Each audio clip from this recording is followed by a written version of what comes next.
अच्छा भाई चलो स्टार्ट करो ये। अभी देखना बच्चों, नेक्स्ट जो सीरीज है 65 वाली सीरीज है, इसमें 1 2 3 के लेंगे भाई। तो फर्स्ट क्वेश्चन चेक करना। फर्स्ट क्वेश्चन, ए गिवन है matrix A to the power 3, मेरे को पूछ रहा है क्या होगा ए टू द पावर 3 बच्चों। तो ये पता है मेरे पास क्या ट्रिक होता था, इधर डायगोनल मैट्रिक्स है। अगर डायगोनल मैट्रिक्स की कोई भी पावर सॉल्व करो तो मेरे को सिर्फ डायगोनल के जो एलिमेंट्स हैं उन्हीं का वो सेम पावर करना है भाई, इसको कहीं भी मल्टीप्लाई नहीं करना। तो ये ट्रिक अप्लाई करेंगे। तो 5 अभी कितनी पावर है, 3 पावर है, तो 5 की पावर 3 125, 125 और 125। तो ये टिक कर लो, बी ऑप्शन। आगे चलते हैं। हाँ, P of A union B 0.9 के बराबर है बच्चों भाई। P of A union B 0.9 और ए इंटरसेक्शन बी वो भी गिवन है। अब क्या पूछा है मेरे को, ए नॉट प्लस बी नॉट। अब अगर मैं बात करूं ए यूनियन बी का बच्चों, तो क्या होगा, P of A P of B minus P of A intersection B. तो मैं ये कह सकता हूं यूनियन कितना है मेरे पास 0.9, इंटरसेक्शन भी गिवन है। इसको अगर इस साइड लाया जाए तो ये प्लस हो जाएगा बच्चों 0.4, माइनस था इधर आके plus, P of A plus P of B ये आ गया। तो ये बना 1.3 बच्चों। अब बताओ वैल्यू किसका चाहिए मेरे को, ए नॉट बी नॉट। तो ए को ए नॉट में कन्वर्ट करना है, 1 minus P of A not, और बी को बी नॉट में 1 minus P of B not. तो ए नॉट और बी नॉट को वापिस लेके आओ लेफ्ट साइड पे, तो क्या बनेगा बच्चों, P of A not plus P of B not equal to 2 minus 1.3, 0.7 आ जाएगा। तो ये ऑप्शन टिक कर लो। नेक्स्ट क्वेश्चन पे आ जाओ। ए गिवन है और बी गिवन है। अब क्या कह रहा है, ए बी इज डिफाइंड। भाई बताना ए बी कब डिफाइंड होगा, ए के नंबर ऑफ कॉलम बी के नंबर ऑफ रोज। ए में कॉलम चेक करो कितने हैं, 3, बी में रोज 3 है, तो ये तो ठीक है। अब बी ए का मतलब बी के कॉलम और ए के रोज, बी में कॉलम 2 ए में रोज 2, तो ये भी डिफाइंड है। तो both A B and B A are defined, option C. आगे चलते हैं बच्चों। अब ये तो शायद एनसीईआरटी का ही क्वेश्चन है, सीधा एक्सपेंड कर लेते हैं। 2x स्क्वायर माइनस 60 18 प्लस 20, तो 2x स्क्वायर इक्वल टू, अब ये कितना बन रहा है 38, ये टोटल 98 आ गया, x स्क्वायर 49। तो x मेरे पास कितना बच्चों, प्लस माइनस 7, तो ये प्लस माइनस 7 ये कर लो।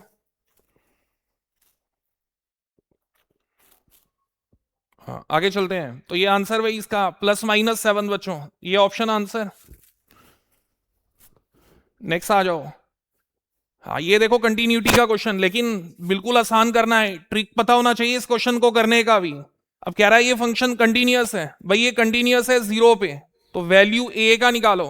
अब 0 की बात करता है, पता है 0 पे कंडीशनल है, तो क्या होगा 0 पे, limit x 0 sine square A x upon x square equal to 1 के बराबर। भाई डेफिनेशन ऑफ कंटिन्यूटी का है ना, 0 माइनस 0 प्लस और एफ ऑफ 0 तीनों इक्वल।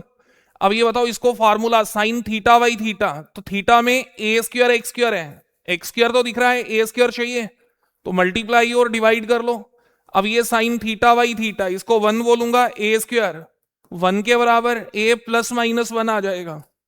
तो सी ऑप्शन क्लियर है नहीं।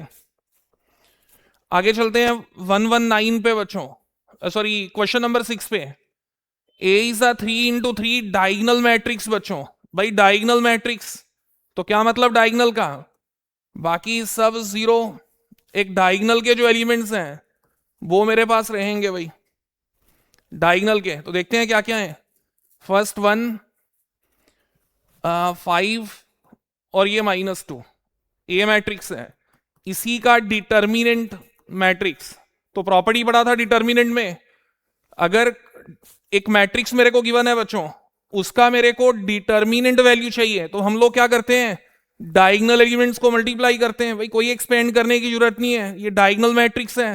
तो डायगोनल मैट्रिक्स का अगर कभी भी मेरे को सिंगल वैल्यू चाहिए, डिटर्मिनेंट वैल्यू चाहिए, तो डायगोनल के जो एलिमेंट्स हैं डायरेक्ट मल्टीप्लाई कर लो, -10। नेक्स्ट आ जाओ प्रिंसिपल वैल्यू, भाई ये तो क्लासरूम का क्वेश्चन है। अब ये कॉट इनवर्स माइनस एक्स, तो पाई माइनस कर लो, cot inverse x pi minus pi by 3, 2 pi by 3, D option. ठीक है ना ये क्वेश्चन, ये तो सिंपल ही है। अच्छा नेक्स्ट क्वेश्चन देखना बच्चों, ये मेरे को दे रखा है सिंगुलर मैट्रिक्स है, तो क्या मतलब इसका डिटर्मिनेंट वैल्यू, भाई सिंगुलर मैट्रिक्स में डिटर्मिनेंट वैल्यू 0, तो करना है इसको एक्सपेंड, कितना आएगा इधर 12 + 3x, वापिस करेंगे माइनस से प्लस 2x माइनस 2 0, तो 5x माइनस 10 = 0, भाई +10, x आ गया -2 के बराबर, तो सी ऑप्शन। आगे देखो next question, greatest integer function, ये मेरे को गिवन है, देन द करेक्ट स्टेटमेंट, भाई एनसीईआरटी का क्वेश्चन है।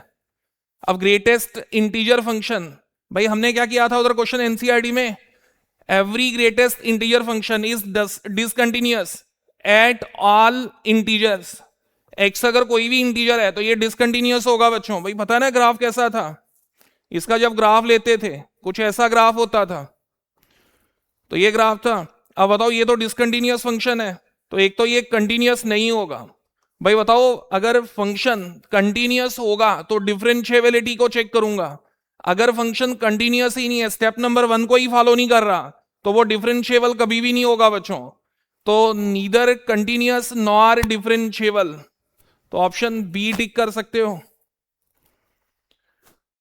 The slope of the curve, हाँ ये क्वेश्चन अब समझने वाला है बच्चों, इसको देखना, इस कर्व का स्लोप मेरे को मैक्सिमम लेके आना है, तो सबसे पहले स्लोप होता क्या है बच्चों, dy/dx, है ना, स्लोप क्या होता है dy/dx, इसका कर लो डिफरेंशिएशन, -3x², 6x + 8। अब याद रखना ये मेरा फंक्शन है बच्चों, भाई उसने क्या बोला है स्लोप मैक्सिमम होना चाहिए, तो पहले स्लोप फंक्शन हमने तैयार कर लिया, ये स्लोप फंक्शन है। अब इसने मैक्सिमम, इसको मैक्सिमम लेके आना है, इस फंक्शन का मैक्सिमम वैल्यू बनाना है बच्चों, तो हम लोग क्या करेंगे इसकी डिफरेंशिएशन, भाई f'(x) क्या आएगा f'(x) -6x + 6, भाई मैक्सिमा के स्टेप्स क्या होता है, मैक्सिमा का पहला स्टेप डिफरेंशिएशन करते हैं फंक्शन। अब ये तो नहीं सोच रहे एक बच्चा ये सोचेगा सर ने इसका भी तो डिफरेंशिएशन कर दिया, भाई ध्यान दो उसने क्या बोला है slope of the curve is maximum, तो पहले मेरे को बताओ स्लोप जो है कर्व का, इस कर्व का स्लोप वो होगा क्या बच्चों dy/dx, तो ये फंक्शन तैयार हो गया। अब इस फंक्शन पे मैक्सिमा के स्टेप्स अप्लाई करो, तो डिफरेंशिएशन आ गया ये बच्चों। अब बताओ मैक्सिमा के लिए डिफरेंशिएशन 0 के बराबर, क्रिटिकल वैल्यू x1 आ जाएगा। अब पूछा गया उसने मैक्सिमा, तो जब मैं इसकी डबल डिफरेंशिएशन करूंगा बच्चों, तो -6 आ रहा है <0, तो ये सामने दिख रहा है मैक्सिमा है, भाई डबल डिफरेंशिएशन <0 तो मैक्सिमा होता था, तो इसका मतलब मैक्सिमा मेरे को मिल चुका है बच्चों। अब कह रहा है बताओ उस पॉइंट पर the slope of the curve this is maximum at, मेरे को पॉइंट पूछा है बच्चों किस पॉइंट पर, तो बताओ x की वैल्यू 1 आ गई, अगर 1 को इधर पुट कर दूं तो क्या कर्व के ऊपर पॉइंट निकल के आ जाएगा, तो y का वैल्यू -1 + 3 + 8 -20, तो -10 दिख रहा है, तो 1 -10 बच्चों, ये ऑप्शन टिक कर लो, ये ऑप्शन आ गया समझ में। सबसे पहले क्या है देख लेना, स्लोप है कर्व का, इस कर्व की स्लोप की बात कर रहा है बच्चों, तो पहले स्लोप निकालो ना, कर्व का स्लोप क्या होता है, कभी भी मेरे को कर्व वर्ड दिया उसका स्लोप dy/dx होता है बच्चों, ये स्लोप है कर्व का, उसको फंक्शन लेट कर लिया। अब क्या करना है उस स्लोप को मैंने मैक्सिमम लेके आना है बच्चों, तो मैक्सिमा के स्टेप्स डिफरेंशिएशन निकालेंगे, 0 पुट करेंगे, x निकाल लेंगे, डबल डिफरेंशिएशन चेक की, तो हमने देख लिया मैक्सिमा है। जब मैक्सिमा मेरे को मिल गया बच्चों, तो अब मैं कह सकता हूं मेरे को पॉइंट पूछा था इस कर्व के ऊपर, तो इस कर्व के लिए x मेरे को पता है, और बताओ y क्या होगा, जब x की वैल्यू पुट करूंगा इस कर्व में तो y का वैल्यू मेरे पास आ जाएगा। नेक्स्ट क्वेश्चन पे आ जाओ, सॉल्यूशन बच्चों। अब इसका फार्मूला बताएं, cos xy2 + sin xy2, इस सारे का होल स्क्वायर है ना, ये होगा बच्चों, square root cancel, cos xy2 + sin xy2 whole dx। अब देखो इस क्वेश्चन में एक चीज है बच्चों, जब स्क्वायर काट रहा हूं तो मेरे को पता है ये मॉड में जाना चाहिए, भाई ये मॉड में जाना चाहिए, लेकिन ऑप्शन उसके अकॉर्डिंग मेरे को नहीं दिख रहे बच्चों, मॉड वाले ऑप्शन ही नहीं मेरे को दिख रहे, तो मेरे को क्या है, सिंगल सिंगल ऑप्शन दिख रहा है बच्चों। तो हम लोग सीधा स्क्वायर रूट काट दिया, ये वैल्यू आ गई। भाई मान के चलो साइन जो है वो इससे छोटा है, तभी तो ये पॉजिटिव होगा। रूट कब घटेगा, जब अंदर पॉजिटिव होगा, है ना। तो इसका मतलब cos greater than equal to sine x by two है। ये जो ऑप्शन मैं ले रहा हूं वो किस केस में ले रहा हूं, इसमें cos x by two greater than equal to sine x by two का ऑप्शन भाई ये ले रहा हूं। मतलब cos x by two minus sine x by two greater than equal to zero. समझ आ गया नहीं?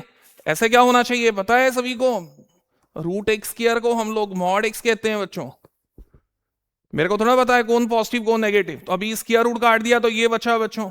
अभी कॉस की integration sine x by two, two आ गया, साइन की minus cos x by two, two आ गया, टू निकालते हैं कॉमन तो बचा sine x by two minus cos x by two plus C. देखो कौन सा ऑप्शन है अभी, बी ऑप्शन, तो ये टिक कर लो। हाँ नेक्स्ट आ जाओ क्वेश्चन। अब ये देखना क्वेश्चन, तो ये तो सिंपल क्वेश्चन दिख रहा है भाई, सिंपल बिल्कुल 1 मार्क का क्वेश्चन। साइन की डिफरेंशिएशन कॉस होती है, होता ही नहीं बच्चों। तो सोचो अगर इसमें साइन को टी लेट कर लें तो कॉस एक्स डी एक्स हो जाएगा डी टी के बराबर। अब ये क्वेश्चन क्या बना मेरे पास, देखना ये बन गया ई टी डी टी, ऐसा ही बन गया। तो ई टी का इंटीग्रेशन बच्चों ई टी आएगा, और ई टी ई की पावर टी को क्या लेट किया था साइन एक्स। अब लिमिटिंग वैल्यू एक्स में दे रखी है 0 से 90, ई रेस टू पावर 0, साइन 0 0 होता है और साइन 90 1 बच्चों। तो कुछ ऐसा दिखेगा 1 माइनस ई। देखो कौन सा ऑप्शन है,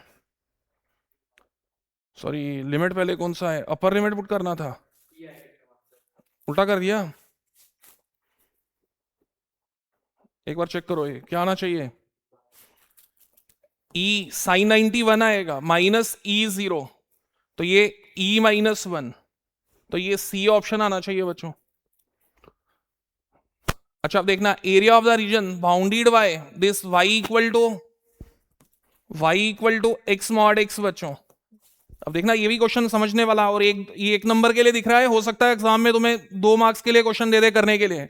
अच्छा अब सुनना ये क्वेश्चन करेंगे कैसे, पहले सबसे पहले एक्स मॉड एक्स का बच्चों x into x greater than equal to 0, x into minus x when x less than 0। भाई हमने मॉड एक्स को हटा दिया बच्चों, मॉड एक्स की 2 वैल्यूज होती थी। अब ये किसके बराबर होगा, x square greater than equal to 0 minus x square less than 0। तो अब मेरे को वैल्यू चाहिए किसका बच्चों, -2 से 2 तक x mod x D x. ये एरिया बनेगा जो एरिया पूछा है मेरे को, ध्यान दो। ये क्लियर हो गया, एक्स की वैल्यू दे रखी है, वही एक्स एक्सिस की वैल्यू है, -2 और 2 एक्स का वैल्यू है, तो dx आएगा और ये y रहेगा। अच्छा अब इधर मॉड है, मॉड का मतलब 2 पार्ट्स, ये 2 पार्ट्स हैं बच्चों। सबसे पहले ये पार्ट बताओ मेरे को, इसमें से नेगेटिव जो डोमेन देखो एक्स, एक्स अगर नेगेटिव है तो मेरा वैल्यू क्या होगा, ये एक्स अगर नेगेटिव है तो ये वैल्यू, एक्स अगर पॉजिटिव है तो ये वैल्यू। तो मैं इधर लेता हूं -2 से 0, भाई ये नेगेटिव आ गया, तो नेगेटिव के लिए क्या होना चाहिए, माइनस एक्स स्क्वायर, और पॉजिटिव के लिए एक्स स्क्वायर डी एक्स।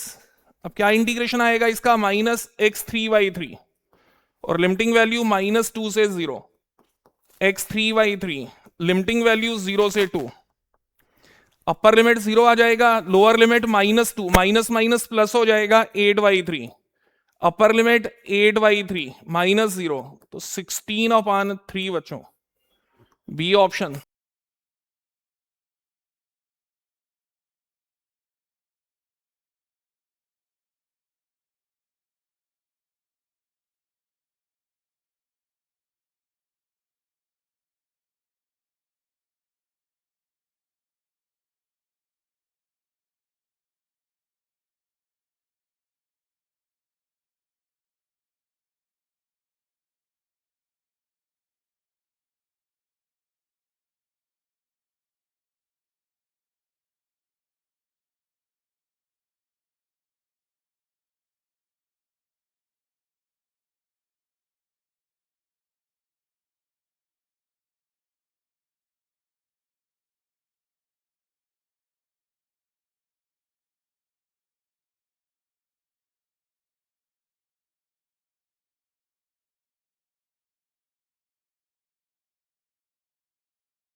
अच्छा सुनो भाई, नेक्स्ट क्वेश्चन बच्चों number 14, the integrating factor of the differential equation. अब इसका आईएफ मेरे को चाहिए, और मैंने क्या बोला था, जो भी क्वेश्चन आईएफ का आएगा बच्चों, अगर कभी भी d y by d x या d x by d y के साथ एक फैक्टर मल्टीप्लाई हो रहा है, उसमें दो टर्म्स हैं, तो ध्यान रखना इसको दूसरी साइड जाना ही जाना है बच्चों। E minus two root x upon root x y upon root x equal to, इसको cross multiply d y upon d x हो गया। अब बताओ टाइप कौन सी, न्यूमिनेटर में वाई, तो इस वाली टर्म को इधर शिफ्ट करोगे, e minus two root x d y by d x plus y upon root x बच्चों। अब ये टाइप बन गई मेरी, कौन सी type, P y by d y by d x plus P y equal to Q. अब I F निकालते हैं, क्या होता था I F, e P d x e. अब देखना पी वाई के साथ कौन है, तो इधर वाई को छोड़ के बाकी सारा वन बाई रूट एक्स। क्या इंटीग्रेशन है वन बाई रूट एक्स का, टू रूट एक्स, तो ये होगा भाई। तो ये देखो कौन सा ऑप्शन है, सी ऑप्शन, तो ये टिक कर सकता हूं। नेक्स्ट क्वेश्चन पे आ जाओ, number 15, sum of order and degree. तो ऑर्डर क्या दिख रहा है 2 और डिग्री 1, तो सम 2 + 1 3 आएगा। है कोई ऑप्शन 3, सी ऑप्शन। हाँ, अब देखना बच्चों, for a linear programming problem LPP the given objective function z is given. भाई एक तो z मेरे को दिख रहा है, अब ये मेरे को दे रखा है बच्चों, ये कौन सा केस है पहले देखना, इधर देखा करो ये कौन सा केस है, दोनों लेस देन इक्वल टू। भाई दोनों लेस देन इक्वल टू 0, तो इसको बाउंडेड कहते थे, ग्राफ जो है वो बाउंडेड होगा। भाई दोनों less than equal to 0 bounded, दोनों greater than equal to 0 unbounded graph, ये बाउंडेड ग्राफ है। और दोनों कहा किस साइड होंगे बच्चों, दोनों ओरिजिन को सेटिस्फाई कर रहे होंगे। इसमें 0 0 पुट करो ट्रू है, 0 0 पुट करो ट्रू है, दोनों का ग्राफ ओरिजिन की साइड होगा। अब वो मेरे को बताओ इधर क्वेश्चन में क्या लिखा है बच्चों, the correct feasible region, R निकालना भाई, शेडेड पोर्शन क्या होगा, तो बताए ओरिजिन की साइड होगा दोनों का, तो दोनों का ग्राफ ओरिजिन की साइड, तो मैं ये पोर्शन कह सकता हूं। भाई दोनों से नीचे, दोनों लाइनों से, ये लाइन और ये लाइन दोनों से नीचे होना चाहिए, ये क्यों नहीं हो सकता, ये दोनों से नीचे नहीं है, सिर्फ एक लाइन से नीचे आ रहा है। मेरे को वो पोर्शन लेना है जो दोनों से नीचे होगा, तो वो ये पोर्शन है, ये क्वाड्रिलेटरल ओ ई सी और ए, देखो कौन सा है, ए ओ ई सी, इसको कह सकते हो। Let A be the position vector whose tip is the point. भाई ए वेक्टर गिवन है 2i - 3j, A B equal to A where coordinates of a point A are given, तो इसका मतलब ओ ए वेक्टर भी गिवन है -4i + 5j। अब क्या पूछा है मेरे को, बी के कोऑर्डिनेट्स पूछे हैं, तो ए बी वेक्टर का कैसे लिख सकता हूं, ओ बी माइनस ओ ए, होता है नहीं, ओरिजिन से लास्ट माइनस ओरिजिन से स्टार्टिंग ट्राइंगल था। अब कौन सा वेक्टर मेरे को पूछा है, बी के कोऑर्डिनेट्स, तो O B vector A plus O A, दोनों को प्लस कर लो भाई, 2 - 4 -2i -3 + 5 2j, तो 2, 2 देखो कौन सा है, डी, सॉरी -2 है, -2, ये नहीं, ये क्या बना भाई, -2, 2, अगर कोऑर्डिनेट्स निकालने हैं तो सी ऑप्शन। नेक्स्ट आ जाओ 131 पे, the respective values of mod a and mod b. भाई मॉड ए और मॉड बी का जो रिस्पेक्टिव वैल्यूज हैं वो क्या क्या होंगी, चेक करो इधर। तो सबसे पहले ये सीधा फार्मूला, मॉड ए का स्क्वायर माइनस मॉड बी का स्क्वायर, 512। अभी मॉड ए का वैल्यू 3 टाइम मॉड बी, तो ये बन जाएगा 9 मॉड बी का स्क्वायर, मॉड बी का स्क्वायर 512, 8 मॉड बी का स्क्वायर, 512 मॉड बी का स्क्वायर 64, डिवाइड कर लो 8 से, तो मॉड बी 8 आ गया। भाई प्लस माइनस नहीं कर देना, मैग्नीट्यूड ऑलवेज पॉजिटिव होगा, तो मॉड बी आ गया 8 के बराबर। अब मॉड ए की value, mod a equal to 3 time mod b, 3 × 8 24 बच्चों, 8 और 24 कौन सा है भाई, हाँ सी पार्ट 24 और 8। नेक्स्ट क्वेश्चन नंबर 19, हाँ बच्चों, अब मेरे को क्या लिखा उसने, एक ग्राफ मेरे को दे रखा है, अगर मेरे को नहीं भी देखो कुछ दिया, अगर ये चीजें नहीं भी दी हैं तो मेरे को पता है ये ग्रेटर देन इक्वल टू का है। आ रहा है समझ? तो भाई देखना इधर, अब ये ग्राफ मेरे को दे रखा है, दो लाइनें हैं, ठीक है। अब इसमें से लिखा क्या है वो देखो पहले। A, the shaded portion of the graph represent the feasible region for the given linear programming problem. भाई शेडेड पोर्शन कह रहा है, चेक कर लो पहले असर्शन में क्या है, the shaded portion of the graph represent the feasible region for the linear programming problem. ठीक है भाई, इसका थोड़ा सा, हाँ। और ये क्या है, सब्जेक्टिव कॉन्स्टेंट्स दिए हैं लेकिन नीचे दिख ही नहीं रहा है। हाँ प्रीव्यू, हाँ इधर से करते हैं, हो जाएगा शॉर्ट। हाँ इसको ऐसा कर लो, ठीक है। तो अब देखते हैं ये क्वेश्चन। तो देखना भाई इधर, अब ये क्वेश्चन है, तो सबसे पहले देखते हैं z मेरे को दे रखा है और सब्जेक्टिव कॉन्स्टेंट्स भी मेरे को दे रखे हैं बच्चों, ठीक है। z equal to 50x plus 70y has a minimum value equal to 380 at ये। देखो पहला पोर्शन, ये ग्राफ क्या है भाई, देखो इधर, देखो इधर, इधर से क्लियर किया करो, दोनों ग्रेटर देन इक्वल टू, भाई दोनों ग्रेटर देन इक्वल टू, तो जो ग्राफ है वो ऊपर को होगा, ओरिजिन के अपोजिट होगा। 0 0 पुट करोगे सेटिस्फाई नहीं करेगा, 0 0 पुट किया सेटिस्फाई नहीं करेगा, तो ग्राफ ये वाला ग्राफ है इसका, दोनों का ये ग्राफ होगा बच्चों, ये जो ग्राफ जा रहा है ऊपर, ठीक है। उसने भी शेड किया हुआ है, ठीक दिया है। उसके बाद ये ग्राफ जो है, ये जो लाइन आ रही है भाई, याद है ना 50x प्लस 70y, इसका जब हम लोग अनबाउंडेड लेते थे तो उसमें क्या डाउट रहता था, एक पॉइंट पे मेरे को मैक्सिमा या मिनिमा मिल जाता था, लेकिन उसके बाद भी हम लोग क्या करते थे, जो ऑब्जेक्टिव फंक्शन होता था, जो इन दो से मैक्सिमा मिलता था बच्चों, वो क्लियर मैक्सिमा नहीं होता था, उसको हम लोग क्या करते थे, इससे अगर मैक्सिमा है तो ग्रेटर देन इक्वल टू लेते थे, मिनिमा है तो लेस देन इक्वल टू लेते थे। अब वो कह रहा है has a minimum value 380 at B24। तो ये याद रखो, इन क्वेश्चंस में क्या होता था, जो कॉमन पॉइंट है बच्चों दोनों का, उसी पर मैक्सिमा या मिनिमा लाई करता था। तो बताओ एक बार फिर देख लो, दोनों जो हैं ग्रेटर देन इक्वल टू हैं, तो ये ग्राफ अनबाउंडेड है, अनबाउंडेड का जो मैक्सिमा या मिनिमा है वो कॉमन पॉइंट पे लाई करता था, तो ये कॉमन पॉइंट पे ही मेरे को लिखा है, तो जो कंडीशन है वो तो ट्रू है बच्चों। भाई ये वाली जो असर्शन इधर कंप्लीट हो रहा है ये बिल्कुल ट्रू है। अब देखना इसका region, the region represented this less than 0 does not have any point common with the feasible reason.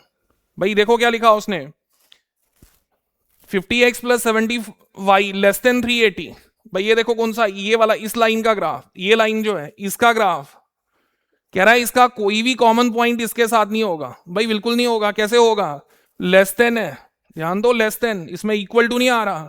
अभी बच्चा बोलेगा सर ये पॉइंट, भाई इस पे इक्वल टू 280 मिलेगा, ये जो कॉमन पॉइंट है उस पर इक्वल टू 280 मिलेगा, लेकिन हमने क्या किया, इसको लेस देन 380 लिया है, तो ये लाइन हमने डॉटेड रखी है।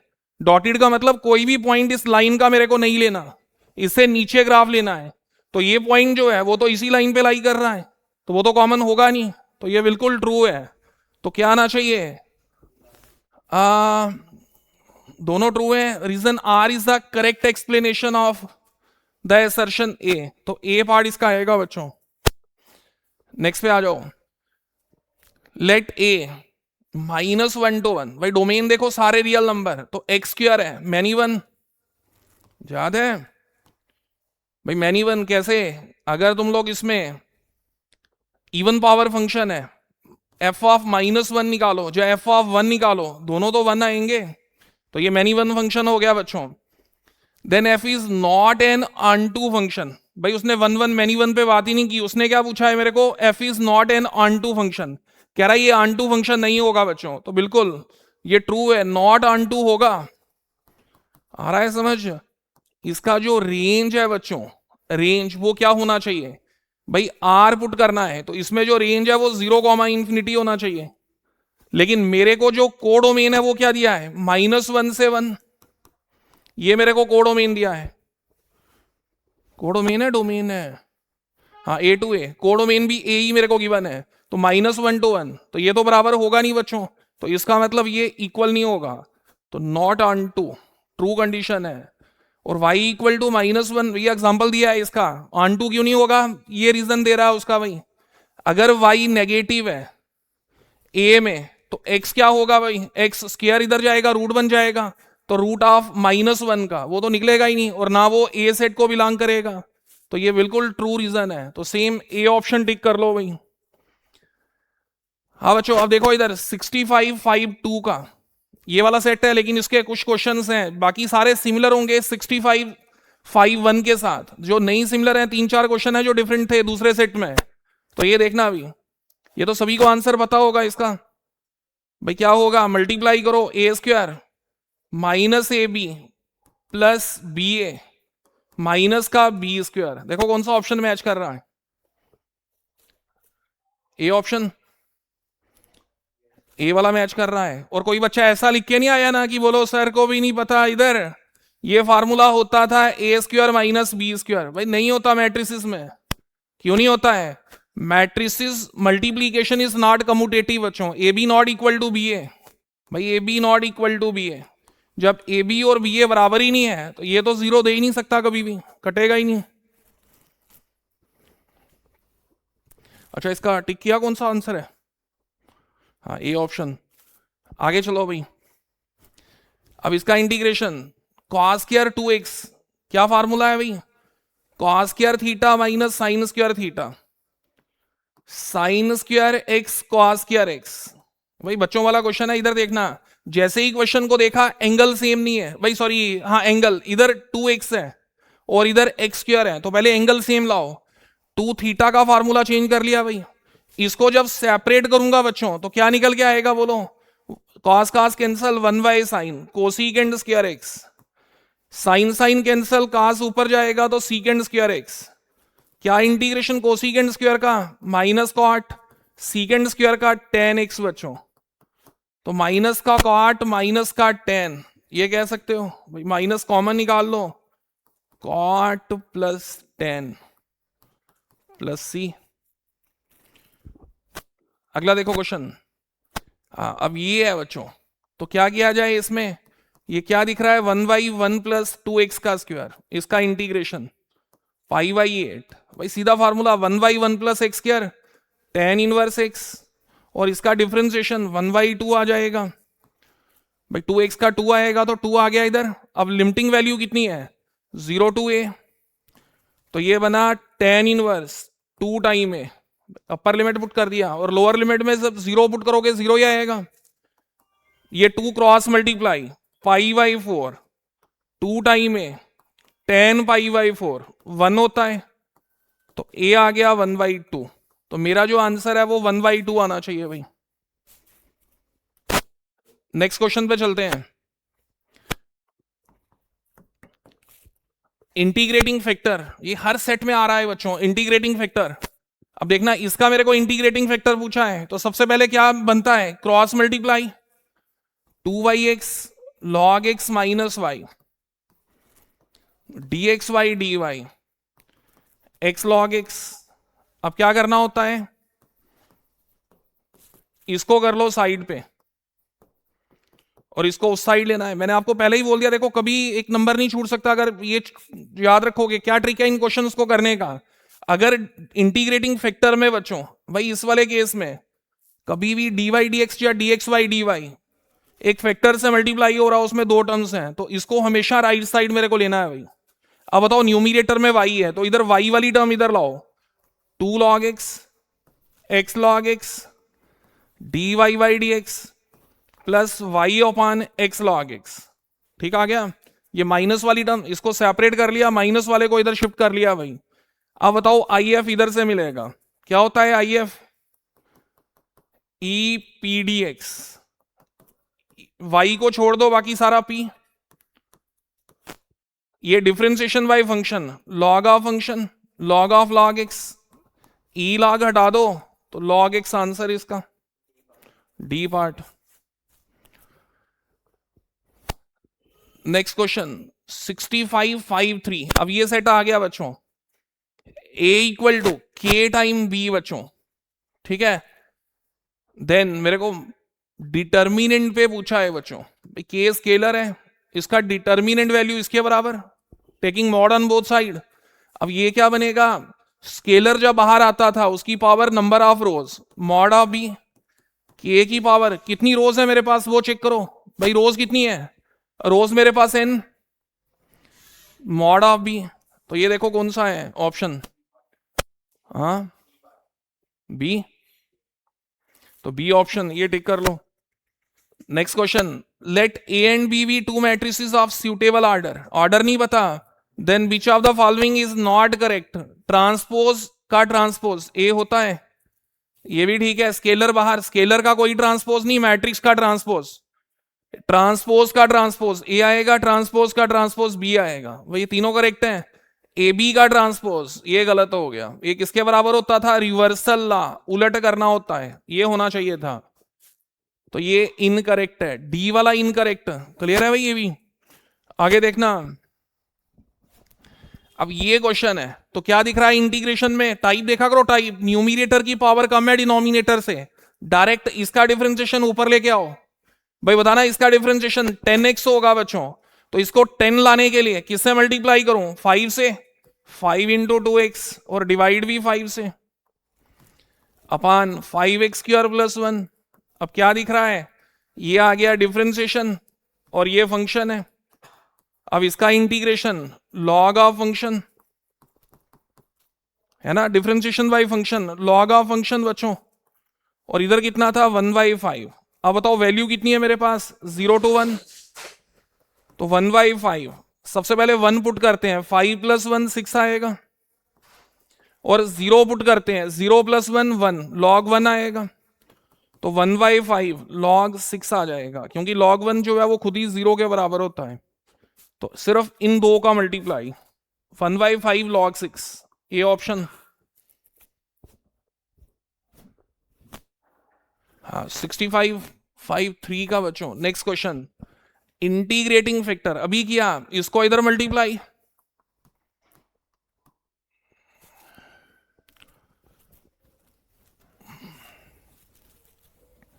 क्या आना चाहिए, cross multiply, x + y cos x multiply y dx/y dy, minus का 1 + sin x बच्चों।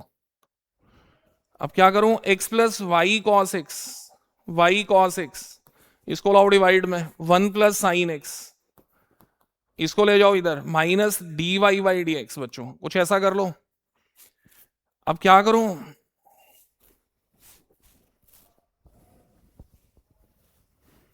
ये थोड़ा क्लियर नहीं दिख रहा, इसको थोड़ा फिर से लिख लेते हैं। हाँ देखना भी क्या आएगा बच्चों,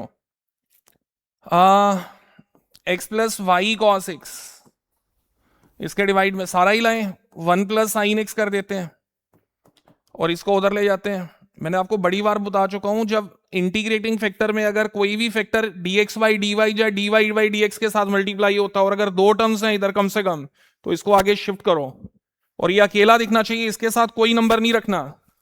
अब क्या करेंगे भाई, न्यूमिनेटर में y है तो y वाले को इधर शिफ्ट करो, सेपरेट करने पे ये आ जाएगा भाई, सेपरेट करने पे देखना -x/1 + sin x, जब इसको सेपरेट करोगे, इसको जब अलग करोगे तो प्लस माइनस माइनस हो जाएगा, y cos x/1 + sin x, इसको शिफ्ट कर दो आगे, तो क्या आएगा इधर dy/dx plus y cos x/1 + sin x बच्चों। तो ये बन चुका है, देखो क्या बन चुका है, dy/dx प्लस py, उधर q पड़ा हुआ है, उससे मतलब ही नहीं मेरे को if में q से, तो if equal to e p dx, क्या वैल्यू p का, cos x/1 + sin x। अब इसका इंटीग्रेशन, ये तो बच्चे बच्चे को आता है, ये कौन है डिफरेंशिएशन और ये कौन है फंक्शन, भाई 1 की 0 डिफरेंशिएशन साइन की cos है ना, 1 + sin x, 1 की 0 + sin x की cos, तो क्या बनेगा मेरे पास e log of function, E log cancel, तो 1 + sin x है कोई ऑप्शन, तो ये आ गया भाई।